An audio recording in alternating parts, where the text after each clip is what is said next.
अरमान सच में आंसुओं में बह जाते हैं। ਅਸੀਂ तो ਬਰਾਤ ਲੈ ਕੇ ਉਹਨਾਂ ਦੇ ਘਰ ਜਾਂਦੇ ਆ, ਅੱਗੋਂ ਵੇਖਦੇ ਆ ਜਨਾਬ ਤਾਲੇ ਨੇ। ਉਹਨਾਂ ਕਹਾ ਭਾਈ ਤੁਸੀਂ ਕਿੱਧਰ ਫਸ ਗਏ ਜੇ, ਇਹਨਾਂ ਦਾ ਤਾਂ ਕੰਮ ਹੀ ਫਰਾਡ है। दुल्हा बारात लेकर दुल्हन के घर पहुंचता है तो दुल्हन अपने घर वालों के साथ इसका सारा सामान लेकर चीं टपाक बम हो जाती है।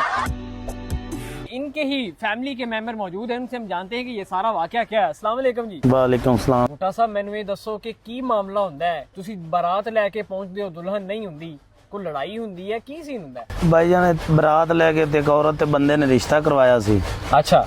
ਇਸ ਗਰੀਬ ਗੁੰਗੇ ਦਾ, ਯਤੀਮ ਹੈ ਵਿਚਾਰਾ। ਜਦੋਂ ਉਹਨਾਂ ਨੇ ਚੌਂਕ ਦਿਨਾਂ ਦੀ ਗੰਢਾਂ ਪਾਤੀਆਂ, 3 ਲੱਖ ਰੁਪਏ ਉਹਨਾਂ ਨਾਲ ਐਗਰੀਮੈਂਟ ਮੁੱਕਿਆ। 1.5 ਲੱਖ ਉਹਨਾਂ ਲੈ ਲਿਆ, 1.5 ਲੱਖ ਉਹਨਾਂ ਕਾ ਮਹਿੰਦੀ ਵਾਲੇ ਦਿਨ ਦੇ ਦਿਆ। ਜਦੋਂ ਜਨਾਬ ਮਹਿੰਦੀ ਦੇ ਦਿਨ ਉਹ 1.5 ਲੱਖ ਉਹ ਬਕਾਇਆ ਵੀ ਲੈ ਗਏ। ਉਹਨਾਂ ਕਹਾ ਜੀ ਸ਼ਾਦੀ ਹਾਲ ਆ ਜਾਵੇ ਕਦੀ ਕਿਤੇ, ਅਸੀਂ ਉਹਨਾਂ ਨੂੰ ਕਿਹਾ ਸਾਨੂੰ ਤੁਸੀਂ ਆਦੇ ਘਰ ਹੀ ਬੁਲਾਓ।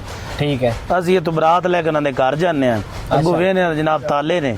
ਉਹ ਤੇ ਪਿੰਡ ਵਾਲਿਆਂ ਤੋਂ ਆਣ ਗੁਆਂਢ ਪੁੱਛਿਆ ਵੀ ਕਿੱਧਰ ਗਏ ਘਰ ਵਾਲੇ, ਉਹਨਾਂ ਕਹਾ ਭਾਈ ਤੁਸੀਂ ਕਿੱਧਰ ਫਸ ਗਏ ਜੇ, ਇਹਨਾਂ ਦਾ ਤਾਂ ਕੰਮ ਹੀ ਫਰਾਡ ਹੈ। ਇਹ ਤੁਹਾਨੂੰ ਪਹਿਲੇ ਨਹੀਂ ਪਤਾ ਲੱਗਦਾ ਜਦੋਂ ਜਾ ਕੇ ਤੁਸੀਂ ਪਹਿਲੇ ਜਾ ਕੇ ਕਰਦੇ ਹੋ ਕਿ ਭਾਈ ਰਿਸ਼ਤਾ ਕਰਨ ਲੱਗੇ ਹੋ ਕਿ ਇਹਨਾਂ ਨਾਲ ਧੋਖਾ ਹੋ ਸਕਦਾ ਹੈ, ਬੰਦੇ ਠੀਕ ਨੇ ਜਾਂ ਨਹੀਂ ਠੀਕ? ਨਹੀਂ, ਜਿਨ੍ਹਾਂ ਰਿਸ਼ਤਾ ਕਰਵਾਇਆ ਸੀ ਨਾ ਅਸੀਂ ਤਾਂ ਉਹਨਾਂ ਦੇ ਮੁਤਮਿਨ ਸੀ। ਅੱਛਾ। ਉਹ ਤਾਂ ਜਾਣਨ ਵਾਲੇ ਨੇ।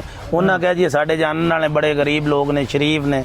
ਅੱਛਾ। ਤੇ ਇਹਦੀ ਵਾਲਦਾ ਵੀ ਵਿਚਾਰੀ ਸੋਚਿਆ ਵੀ ਚਲੋ ਮੈਨੂੰ ਮੇਰਾ ਗੁੰਗਾ ਹੈ ਤੇ ਇਹਦਾ ਘਰ ਵਸ ਜਾਏ।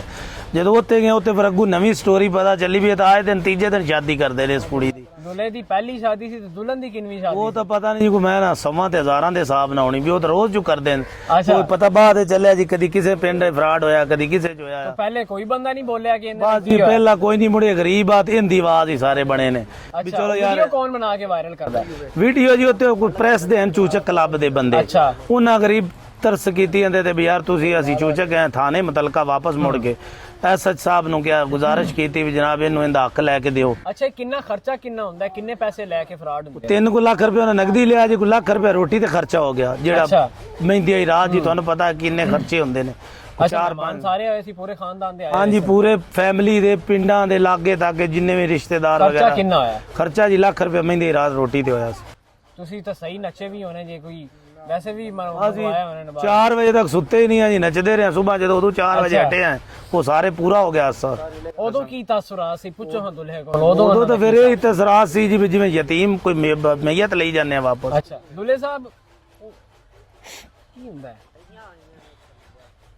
जी? नाज़रीन, आप इस बंदे का दर्द और दुख समझ सकते हैं कि इस बंदे की क्या फीलिंग है।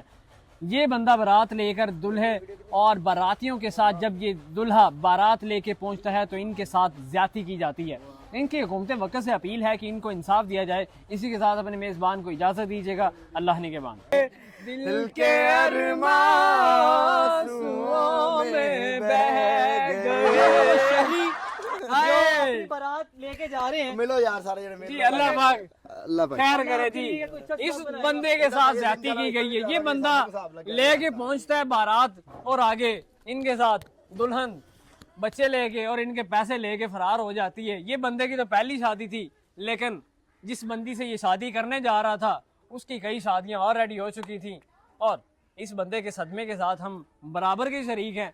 अल्लाह पाक खैर करे, कोई मसला नहीं। तो जी तेनू ओके करा दा के हाँ पूरा डम डम